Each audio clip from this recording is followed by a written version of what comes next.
Above the mountains and snow in the very center of the world, there is a snowy wasteland teeming with monsters. The white snake swallows glaciers whole. There is a polar bear that can cause earthquakes. A nasty rat that pollutes seawater. The emperor, who barely survived in this cruel land, said, "What's most dangerous is that there's something there, and these are not monsters at all." The sounds of an explosion or a powerful blow are heard against the backdrop of mountains and snow. A woman delivers a powerful kick to a claw-wielding creature.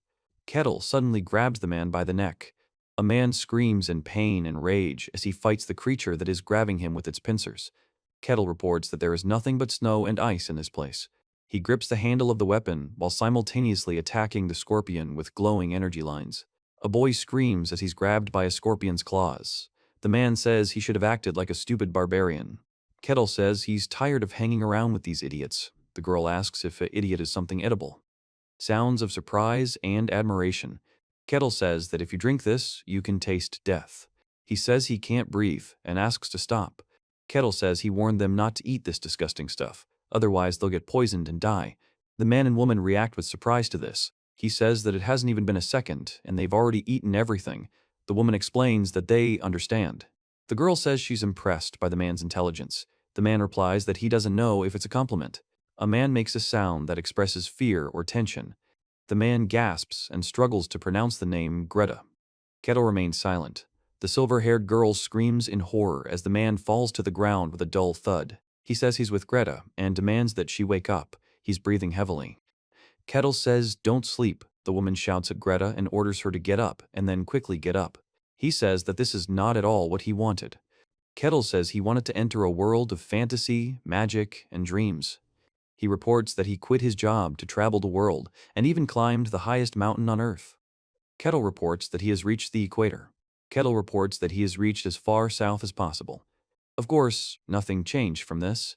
Kettle reports that reality is as far from fantasy as heaven is from Earth, so every night he prayed, asking to one day wake up in a real fantasy world. The prayer was answered. Survive in the parallel world of Barbarian.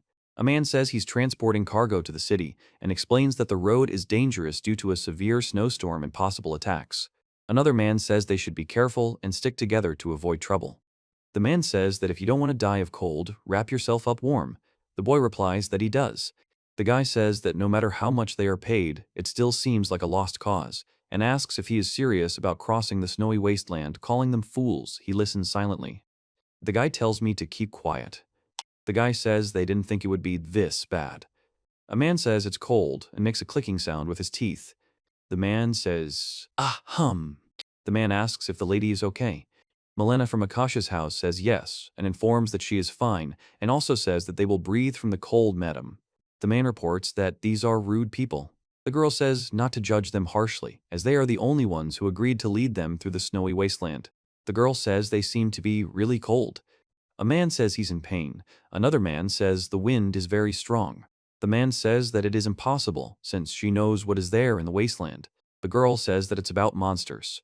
A long time ago, the emperor who wanted to rule the entire world planned to conquer the snowy wasteland as well. So he gathered an army of the best warriors and soldiers. He personally went to conquer. Years passed, and the army did not return. The empire, left without an emperor, fell into decline.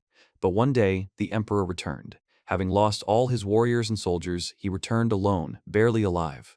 The boy said he looked decades older and spoke like someone who had lost his mind.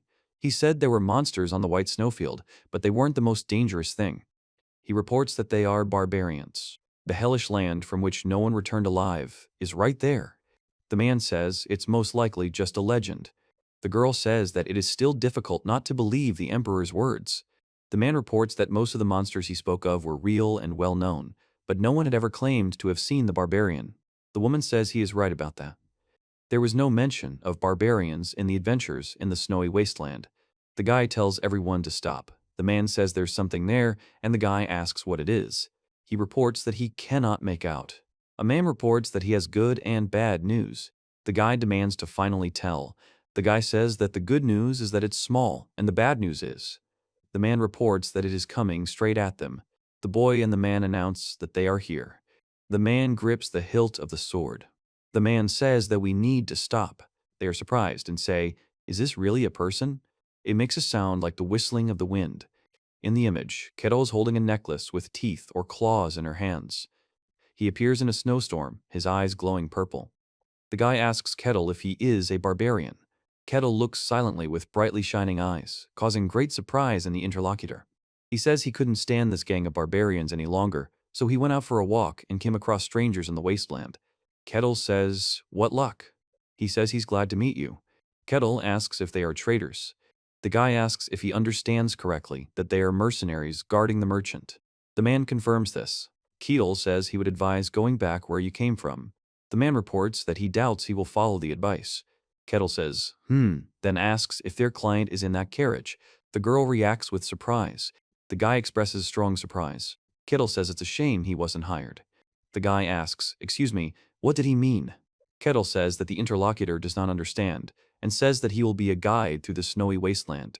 The guy wonders why the legendary barbarian is offering them help and has something planned, and also suggests that the barbarian might want to say that he does not consider them enemies.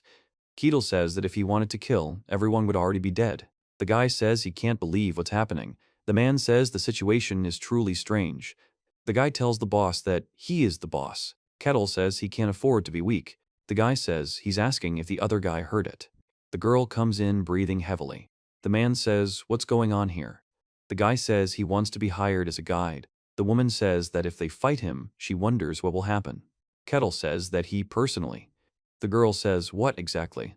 The woman says she needs to tell him they agree. The guy says it's good.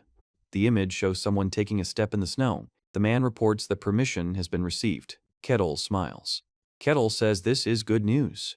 The boy is silent. The man is silent. Kettle says he's not going to kill the man because he needs him alive. The man replies he doesn't understand. He says there is no need to be afraid because they are just mercenaries. The guy says that if Kettle has something bad in mind, then Kettle says that. The guy is silent. Kettle turns around and starts walking somewhere. The guy asks if the boss is sure he can talk to the customer.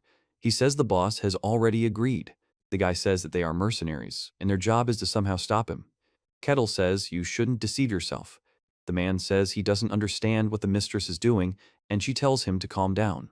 A woman hears a knock at the door. The man expresses strong surprise. Kettle says, "You can come in." He says, "Good afternoon." The sound pierces the darkness, accompanying the inscription about survival in the barbaric world of Pendrassi. The man reports that he is sweating. Kettle says he would prefer everyone to calm down. He says he doesn't wish harm on anyone. The man shouts that he's a liar and a bastard. The girl says that the legendary barbarian stands before them alive and real. The woman says she wants the same. Kettle reciprocates. He says it's quite warm here and explains that in the snowy wasteland, it's not easy to keep that much heat even indoors. The girl says that, of course, it's better at home. Kettle says it's magic after all. The blue-haired girl listens to him questioningly. He explains that this place is dangerous, and with only mercenaries, the chances of getting out of here alive are negligible, so he will take on the guard. The woman says she has one condition. The man with the monocle reacts with surprise and tension. She asks what the condition is and what he wants. He says he needs knowledge about the outside world. Kettle says that his condition is to tell him everything that is known. The girl says that Kettle wants to know what the world is like outside the snowy wasteland. Kettle says that in his opinion, the interlocutor will not lose anything this way. She says they have no option to refuse. The woman says she understands. Kettle looks at her happily, but the man is simply in shock. Kettle asks if she can know her name, after which Milena says that her name is Milena. Kettle says that he is Kettle and is happy to cooperate with them. It is reported that he always dreamed of living in a fantasy world. It is reported that he once woke up in the body of a barbarian of the snowy wastes. Kettle reports that he had no time to understand what had happened, and explains that he was surrounded by a deadly climate and monsters of unimaginable power. He explains that to survive, he led the barbarian tribes of the snowy wastes, and they hunted and conquered. He explains that he doesn't know how much time has passed. Kettle reports that for months and years to come, he continued to struggle, doing everything possible to get out of those terrible snowfields. He says that, but sounds are heard, accompanying a message stating that the task has not been completed and that the snowfield can only be left after the task is completed. Kettle reports that some unknown force was preventing him from leaving the snowfields. He reports that when he was almost in despair, he still does not understand why anyone would think of voluntarily going to such a place, but sometimes he began to meet people from the outside world. Kettle reports that he then realized The world beyond the cursed snowfields was a land of fantasy and magic that he had always dreamed of, a true fantasy world. Kettle reports that from that moment on he realized what he needed to do, that surviving wasn't enough, and he needed to take action. He reports that he began completing quests one after another, defeating monsters and getting closer to the exit from his damned wasteland with each victory. The system reports that quest 295 is complete and the next quest will be issued. He explains that he was spurred on by the thought that 1. Kettle reports that since there is no way out of here, information from people from the outside world who occasionally pass through the wasteland is incredibly valuable. The woman reports that most of the people she met either grabbed weapons in panic or went crazy. Kettle says he's finally met someone he can talk to and can't remember the last time he talked to someone sane. He says that after communicating with uncouth barbarians, talking with a civilized person is like balm for the soul. Kettle says that if he can't protect her, he won't be able to live on. The woman says yes, like him. He reports hearing a sharp clang of steel from the carts and admits it's hard not to notice. Kettle says there's a war in the outside world, explaining that the Empire and the Kingdom are currently at war. Kettle reports that the outside world isn't exactly peaceful either. The man says that's understandable. He says that the mighty Empire has gathered enormous power, but the kingdom is defending itself and will not give up its lands, and confirms this with the words, "Yes, unfortunately." The woman explains that the swordsman and the hero have been sent to the border. The man and the boy stand with their backs to her. Kettle says he wants to know what kind of power these people have. The girl says that he probably doesn't know about mysticism, since she never left this place. The girl says that she herself doesn't really understand it either. Kettle reports that in this world there is a power called mysticism, and only a few can feel or use it. He reports that they are divided into 5 levels of power, the lowest of which is the 3rd class, those who can only sense mysticism. The next level is the 2nd class. Kettle reports that starting from the 2nd class, a person already possesses mystical powers. He says that next comes the 1st class. These are those in whom mystical power manifests itself in the form of mana or aura, and usually knights, mages, and spirit casters are considered the 1st class. It is reported that above this there is already an extreme level where ranks lose their meaning, and this is called.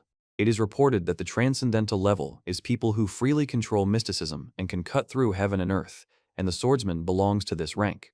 Kettle reports that there are beings who not only possess mysticism, but whose power is capable of shaking the world, and calls them heroes, explaining that a hero is a living legend. The woman says that their power can be measured by ranks, and this is proof of their superpowers, and that even the 3rd class makes them a significant force in a small region. Kettle says he'd like to meet one of them. The girl responds with a question and calls Kettle by name. He says that he doesn't even remember how long he's been suffering here, and explains that he was just desperately trying to survive. Kettle explains that these snowfields lie at the very heart of a fantasy world, and that escape is impossible. He explains that there is an outside world and a fantasy world. He says that he really wants to leave these snowy fields. Kettle says no. He says he has to. The boy asks Kettle if he is really a barbarian. Kettle says that you can say that, and judging by the reaction of the interlocutor, he knew who he was. The girl says there are legends. Kettle says there are legends about me. The girl says he didn't know. Kettle laughs and says that's how it all turned out. The emperor, well. Kettle says that the old man was the emperor, and he thought he was just an old madman. The girl asks, "Excuse me." He says the legend is probably true, and notes that the carts appear to be carrying a lot of weapons. The man replies that he understands. Kettle asks if there is a special reason why they need to go through the snowy wasteland. The girl replies, "Ah!" The woman says that a woman says she is in dire need of money and asks why. The man says that their family has always been involved in trade. They made a fortune, but envious competitors set them up, and now they are deeply in debt. The woman says this shopping trip is her last chance to save her family from ruin. Kettle says that in order to pay off debts, the girl says that the interlocutor is going to sell weapons to a kingdom that is at war with the Empire, and asks how he knows this. He reports that the girl said that the Empire has numerical superiority. Kettle says that there are enough weapons there, which means that the kingdom, not the Empire, needs them, and explains that the shortage raises the price where demand is high and supply is low. He says he doesn't know the prices outside, but such a load must be worth a fortune, and that risking one's life to cross the snowfields may be worth it. Kettle says that this is the only way to the kingdom, and asks if the interlocutor's land borders the Empire. The girl says that it is true. Kettle says that this is impossible, since barbarians are generally uncouth and uneducated. Then he asks who is standing before him. The girl says that he really is a barbarian and expresses great surprise. The man in glasses says he doesn't understand what's going on. Kettle screams. He says he'll catch one for the girl if she wants to try it. The girl declines and thanks him. Kettle announces that they have an uninvited guest. The man next to him expresses surprise. The monster lets out a loud roar. 3 men stand before it, preparing for battle. The guy with short blonde hair says what it is. Kettle expresses great surprise. He says it's black slime and explains that's what it's called. The girl says that this is the monster described in the notes. The man clarifies that in the notes. Kettle says that over the years, many strong men have braved the white snow waste, but only a few have survived to tell the tale. He explains that those who did survive recorded the monsters they encountered, and the one most often mentioned is the black slime. The girl asks Kettle if he also knows about her. Kettle says that of course he knows, and that they are actually quite a good snack, quite a treat. The woman says she doesn't believe he eats them. The woman says it's terrible. The creature makes a loud scream. The blue-haired boy expresses shock and calls out Kettle. Kettle remains silent. The blue-haired boy repeats Kettle's name with a question. He says that he signed a contract with them. Kettle says that he will protect their lives and will not interfere until it becomes truly dangerous.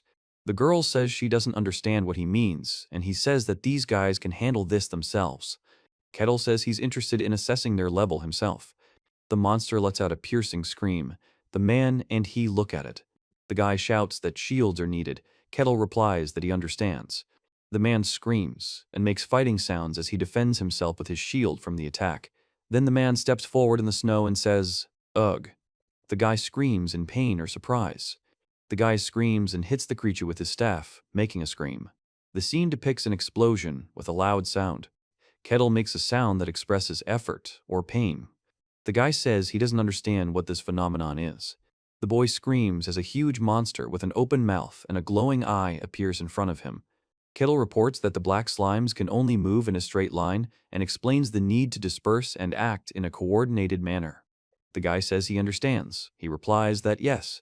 Kettle quickly runs towards the purple creature, which is rapidly approaching and causing an explosion on the ground. A guy strikes a creature surrounded by purple smoke with his staff. The monster lets out a loud roar, and Kettle strikes with his weapon. The creature emits a piercing scream. The image shows a hand tightly gripping a wooden staff or stick with green glowing particles sparkling around it. The man lets out a loud scream. The man lunges at the creature with a brightly glowing eye and an open mouth.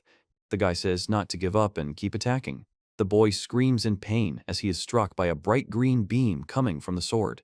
The guy says simple blows won't work and orders them to aim for the core. The other guy replies that he understands.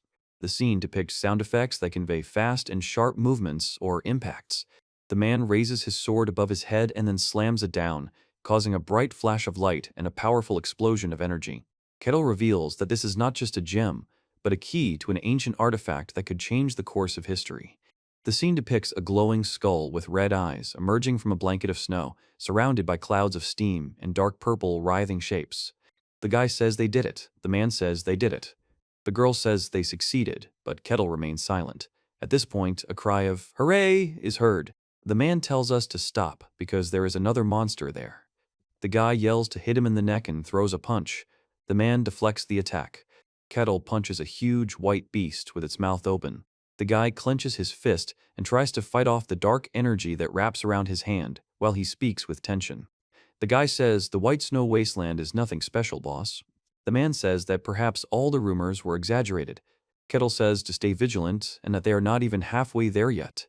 The guy asks if that barbarian is really that strong and if all these monsters and stuff are just fairy tales from the Emperor's legend. Kettle says he's at the bottom of the food chain in the white snowy wasteland and wonders if he can just take advantage of them. He says that it is at least worth testing his abilities. The guy notices a knock on the door and expresses bewilderment. Kettle is silent. He says he wanted to talk to the lady. The lady asks what he means by check.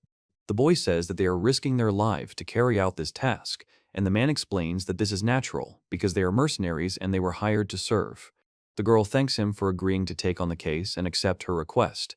The man explains that guarding someone through a snowy field is dangerous. Everyone else fled as soon as they learned what was coming, and without her, he would never have dared to do it. The woman reports that there is something that is really bothering her. The guy says he wants to see if he has real fighting skills.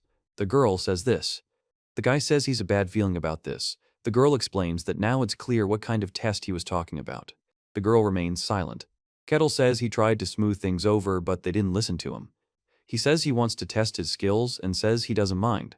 Kettle says she's afraid it's impossible now. The man asks what? He says they have one more guest first. The man says that's nonsense. The voice reports that some pathetic mortals have reached this land. The man says that if they can't find a way, they'll all die. Kettle explains that they have no choice but to take the risk. The man says it's too dangerous, but Kettle says there's no other way. Finally, there will be a decent lunch for a change. The guy says, "Ah," and Kettle reacts with an exclamation of surprise. The beast announces that mortals must yelp for him. Kettle says screaming and writhing will only improve the taste. A woman screams in pain, covering her ears with her hands. A guy screams while defending himself from an attack. Kettle says stop, informs them that they are his guests, and orders the snake to leave. The snake says that he is asking why the interlocutor is here and whether he has forgotten the rules. If you lead your tribe's territory, don't be ridiculous, Kettle says it's none of his business. He reports that he is a barbarian nicknamed the Snake. The snake makes a loud sound. Kettle reports that he is being commanded by the one who is promised eternity. He says that then the interlocutor is asking for a scolding. He strikes. Kettle delivers a powerful blow with his sword, causing an explosion of energy and destruction around him. He strikes the huge serpent, causing a massive explosion and a cloud of dust. The scene depicts a powerful explosion with bright blue and white flashes, accompanied by sound. A man fights, gripping his weapon fiercely and shouting a battle cry. Another man nearby also participates in the fight, shielding himself with his hand. The image contains no text or speech, but shows a powerful explosion with a bright blue light and flying debris. The girl screams, and the man shouts at her. Kettle reports that some only begin to listen after a good beating. The sound of the blow is followed by the appearance of a snake-like creature bursting out of the snow. The girl speaks to Kettle, addressing him by name. He says that he will go and deal with the others. Kettle says it won't take long. The man says he has committed a terrible sin and asks for mercy. Kettle says it's natural not to trust strangers right away and understands this. The sound of footsteps echoes around the carriage as it moves through the snow. Kettle is silent. He says that since it was mentioned, he became curious. The girl asks, yes. Kettle says that judging by his clothes and manner of speaking, he doubts that his interlocutor is just a family agent, and explains that he does not understand why he would risk his life and personally accompany a trade caravan. The girl says, well. The girl says that she is the first daughter of the concubine Baliak from the Cossack Akasha clan, and confirms this with the word yes. The woman says her mother married for political reasons, but she was used and rejected, and her poor mother never had real power. The man says he understands. Kettle says that she and her mother are formally a family, but in reality they are nothing. The woman says they are being treated like servants, and says she didn't mean to talk so much. Kettle says she volunteered to participate in the trading expedition. The man asks if this is true. Kettle confirms and says that even if it's a matter of life and death, she still decided to participate. The woman says someone needs to set an example. Kettle says that it is clear and that the interlocutor is quite smart. The girl answers with a question. He says the girl has big ambitions, one might even say greedy ones. The girl remains silent. The woman says she can't afford to be weak. Kettle says that indeed. Then he makes a sound similar to a sigh or an exhalation and also exclaims, oh. The girl reports that they have arrived. The boy reports that a man has appeared in the city who can control ice, and it's extremely dangerous as he can freeze everything around him. Kettle explains that this man is a mage, and if he's not stopped, the city could perish. The word step is spoken. Kettle says thank you. The guy asks the girl what she'll do on her way back.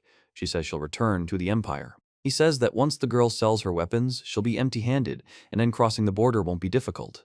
The woman says Kettle told her she is smart and ambitious. The woman says that it was, and asks what he meant. The man says he meant exactly what he said, and that the girl is smart and ambitious. The girl reacts with surprise. The man reveals that the girl's family was once famous. Kettle explains that the clan is now unstable and lacking funds, and explains that even as a concubine's daughter, if you take the initiative and find a way forward while the clan is on the brink, you can change the situation. The woman says she thinks about who others will trust and follow, and explains that the goal is to gain real power in the family. Kettle says that if he can't handle this, no one else can. The girl says it's absolutely true and then denies it. Kettle says he's right and explains that risking everything as a concubine's child for the future of the family is a story that could have happened in any era. He says that this barbarian is insightful and not like those simpletons who only pretend to be smart. The woman says that such power allowed her to defeat the white snake almost without a scratch, and that if she could only gain such power for herself, she would. Then the woman turns to Kettle and says that if he ever decides to leave the wasteland, Kettle says he wants to know if the other person would like to join him. He says that he is forced to refuse for now, as he still has unfinished business. The woman says that in that case, you can take this. The girl says that you need to look for Akasha's house and show this token. Kettle says she will gladly accept it if it is a gift. The man says that he hopes that they will meet again someday. He reciprocates. Kettle stands on a snowy road and looks at a cart moving along the road ahead. The sounds of the cart's movement can be heard in the background. 5 years later, a white snowy wasteland has arrived. He reports that all the conditions have finally been met. It is reported that the 784th quest is completed. All conditions are met, and the reward has been received. Now you can leave the snowy wasteland. Kettle announces that he is finally taking his first steps into the fantasy world he has always dreamed of. He talks about the smell of fresh grass and the smell of animals. Kettle says that he can smell the river and that none of this could be found in the snowy wasteland. He says that it is beautiful and explains what is truly beautiful. He says that he is not afraid and that he will always move forward no matter what. Kettle says it's a damn snowy wasteland and hopes to never see it again. The text says that this is a fantasy world. The hero says he's found himself in the place he dreamed of, a world of wonders and the unknown, where he never thought he'd find himself. He says he started out in the most terrible place but survived. Kettle says he will enjoy this world, listing magic and fencing, dragons and elves. He says that with all that fantasy has to offer, if it weren't for this desire, he would have died long ago, as the snowy wasteland was hell, and the will to live alone was not enough to survive. The guy expresses bewilderment. The man reports that he feels there are many people ahead. Kettle says that there is probably a village there, and asks if he will finally see a real settlement in this world. The man says he told the barbarians many times about the need for proper shelter, but they simply dug holes in the snow and slept in them, not understanding anything and only blinking their eyes in response. He says he missed a well-built and organized human village. Kettle asks what he should say when he meets her and ponders whether he should just say hello or ask, as is traditional, what kind of world this is.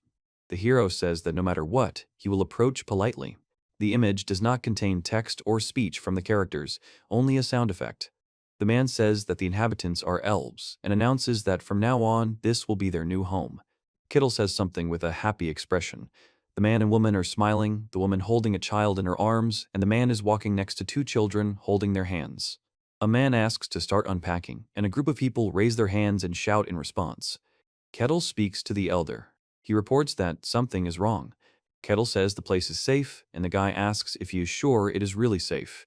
The man explains that this is a remote, wild area where humans cannot reach. He understands this but asks if the snowy wasteland isn't just nearby. Kettle asks the man if he's worried about monsters coming out of there. The man says it's really close, too close. He says there's nothing to worry about, since nothing has ever come out of there in thousands of years. He also says they've put up a barrier just in case, which conceals their presence and makes the place look like a normal forest. Kettle reports that as long as the barrier holds, no outsider will be able to get close, and that they barely managed to restore this barrier. The woman says that even if monsters appear, they will be fine. He says that their queen is with them and even the monsters won't be able to reach her. Kettle says it feels like something just snapped and asks if he broke something. He says he is seriously wondering how much further he has to go. Kettle says she doesn't understand what's happening.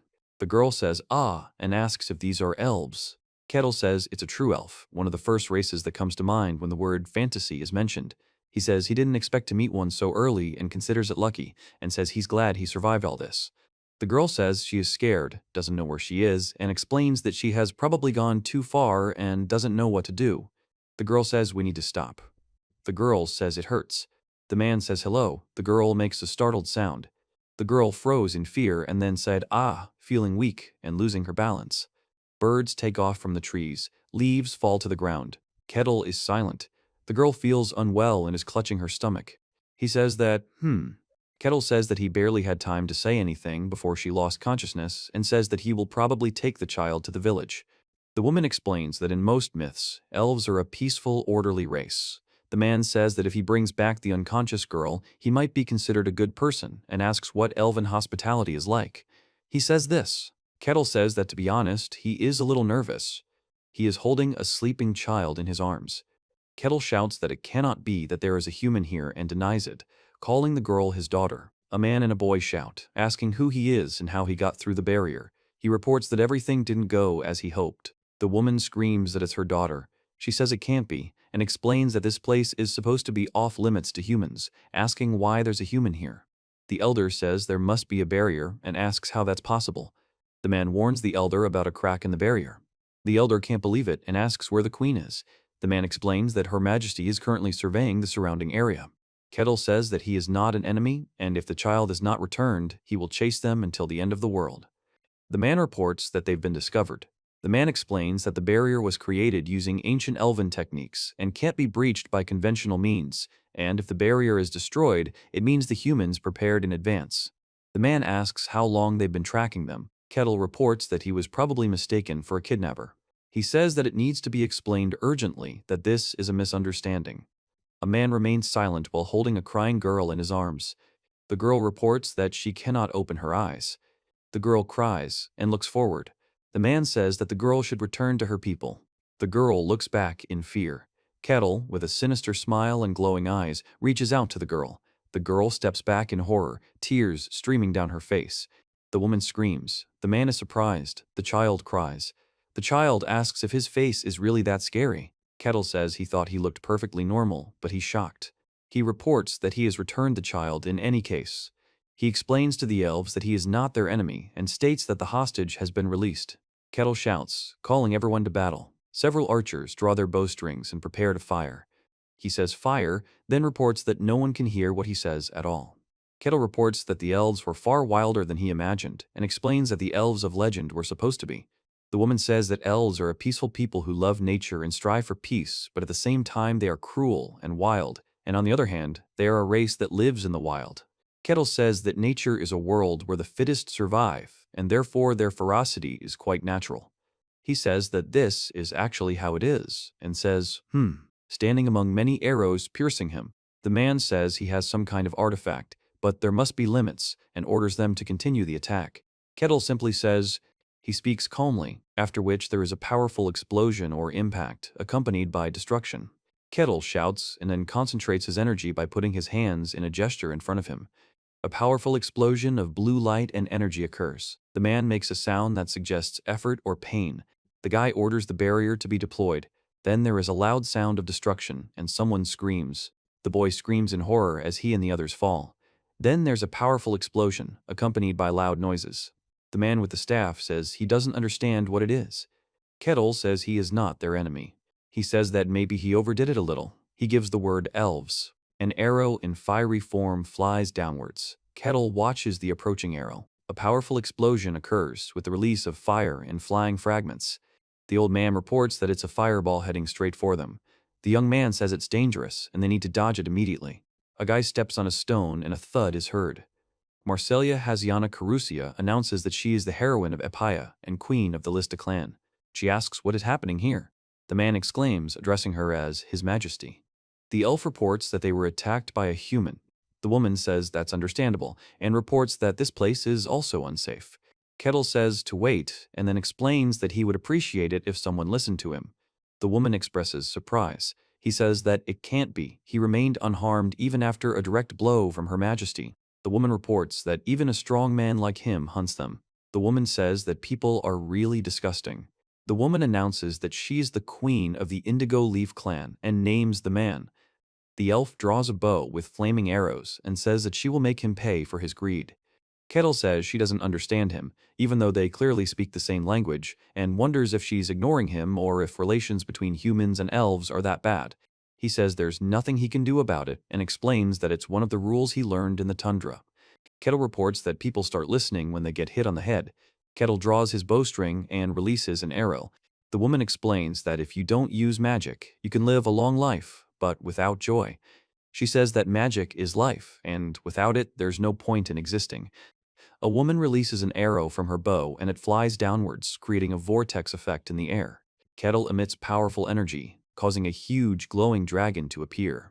He delivers a powerful punch, accompanied by the sound of impact.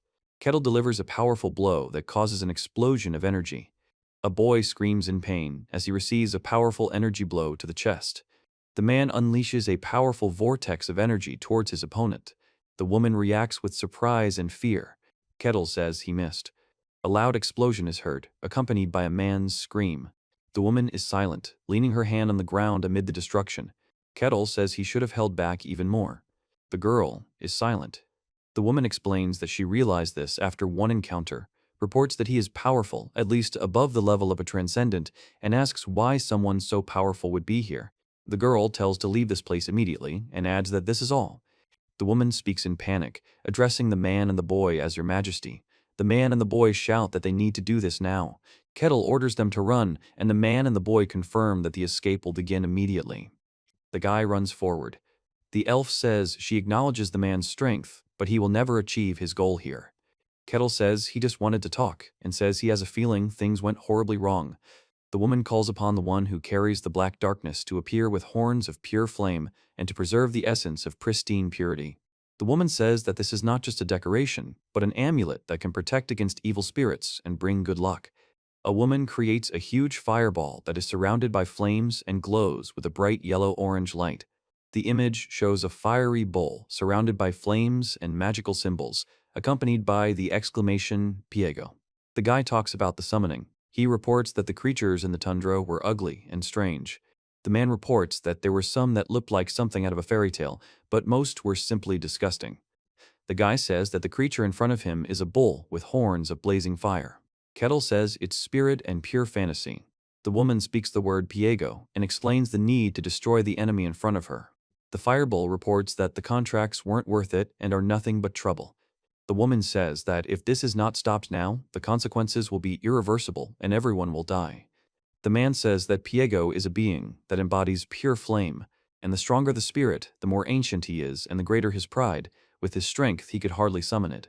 The woman states that she was only able to make the contract thanks to the help of another tribe, and that she could not imagine calling him under such circumstances, then orders Piego to fulfill the contract.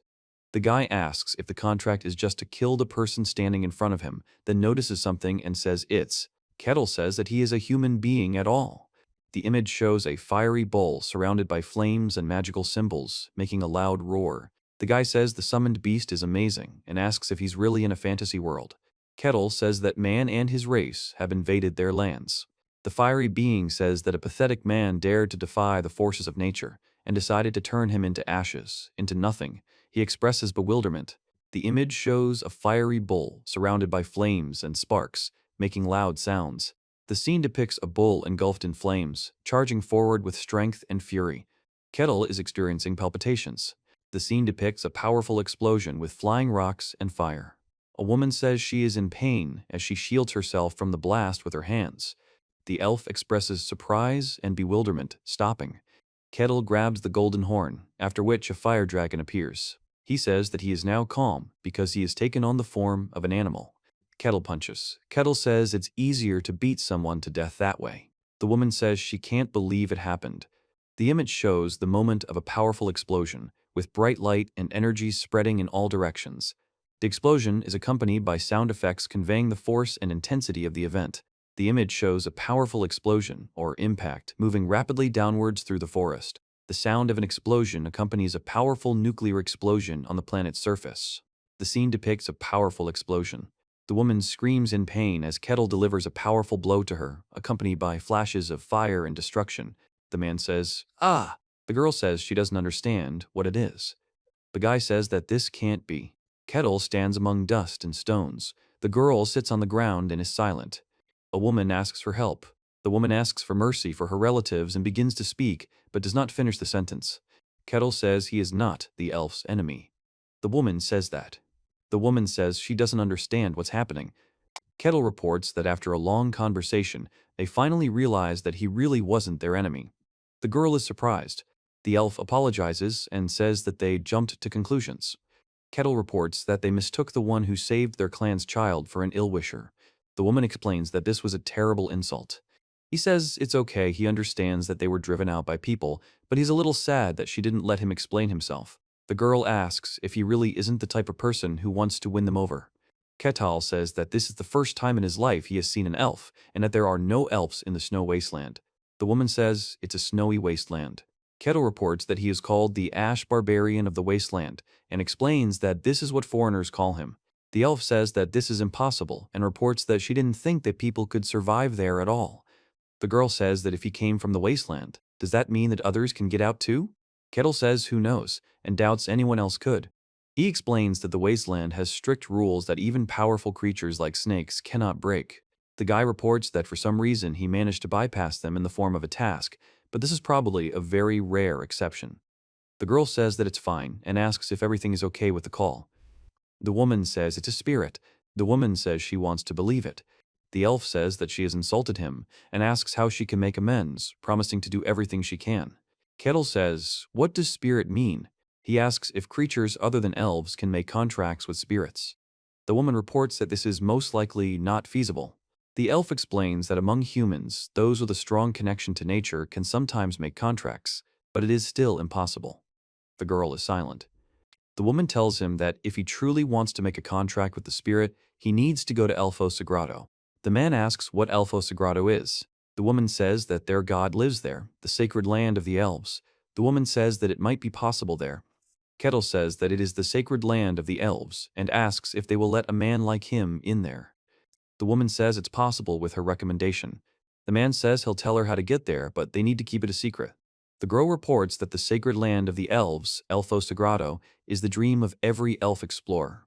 The man explains that it is incredibly dangerous for the elves to allow a human to approach this place. He explains that they value this place above their own lives, and no elf would ever reveal its location. But still, the woman tells Ketal to take this with him. Ketal accepts it gratefully. He says that even if you get close, their god can still test. The woman says she thinks Kettle can handle it and wishes him luck. Kettle thanks her. Marcelia Haciana Carusia announces that she is the queen of the Autumn Leaf clan and asks for the other person's name. Kettle reports that he is a barbarian. He delivers a powerful kick to the ground, causing destruction around him.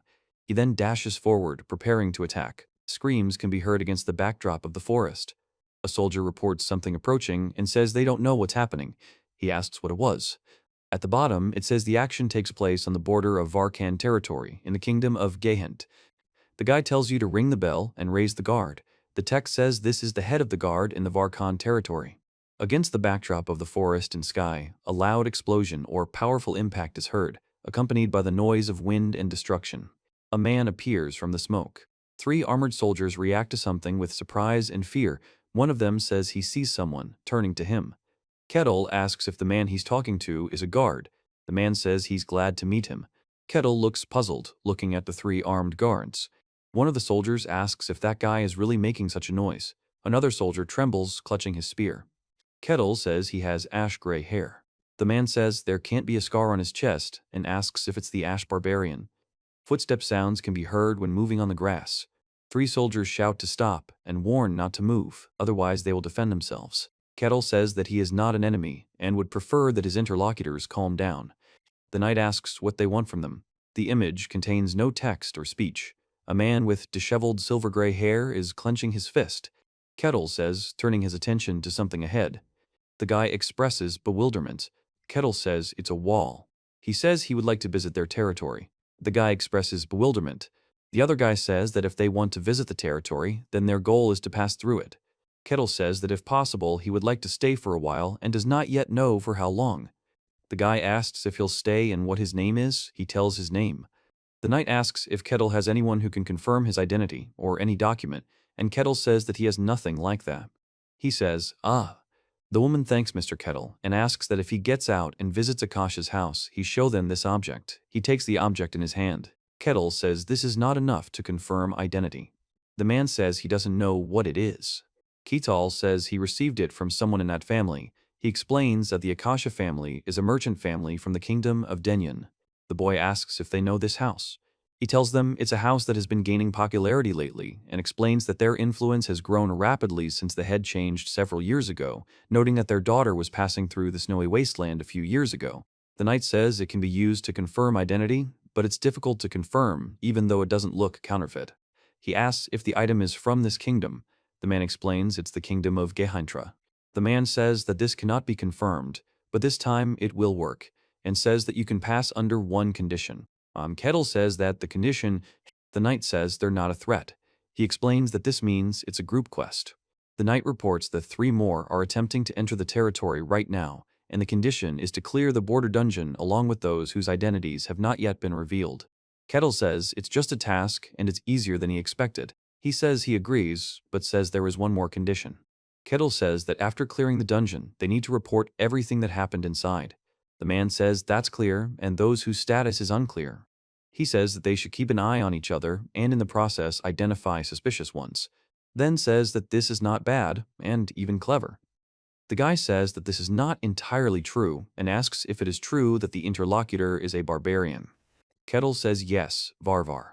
The man says he thought barbarians were just savages, and reports that this barbarian is the first one he has ever met. The knight says it's time to get down to business. Kettle says, ahem. The man says that even if this is the law, it is still forbidden to go into the dungeon with robbers and rat thieves. Alexandro Tyrannus says it's beneath him. The text states he's a self-proclaimed paladin. The boy asks the old man why he's getting into a fight again, and explains that he's angry at him because the thief cheated him and stole his money. The bottom reveals that the thief is Kassen Hark. Kettle says that the one he is addressing is a bastard and has no right to insult a paladin. The guy says that a paladin doesn't dress like that, and a real paladin wouldn't even be here, and the guy he's talking to is just a wandering mercenary who's pretending to be someone he doesn't know. The man says that his interlocutor is the same trash as he is. The man says the name Tyrannus sounds stupid. The man screams, expressing surprise and bewilderment. Kettle says he wants to fight. The guy says that worn armor won't protect. A man grips the hilt of a sword. Sounds of explosions and bright flashes. The guy asks the gentleman to stop. The man says, oh. Priestess Colosia Hayes says she will have to clear the dungeon with them and doesn't know if she will survive with such partners. Kettle says that the minimum number for going into the dungeon is 4, and a girl explains that this means someone else has to come. The girl opens the door abruptly. The knight reports that the last person has arrived. Kettle says he hopes this one is at least normal. He says to see for yourself, then takes a step.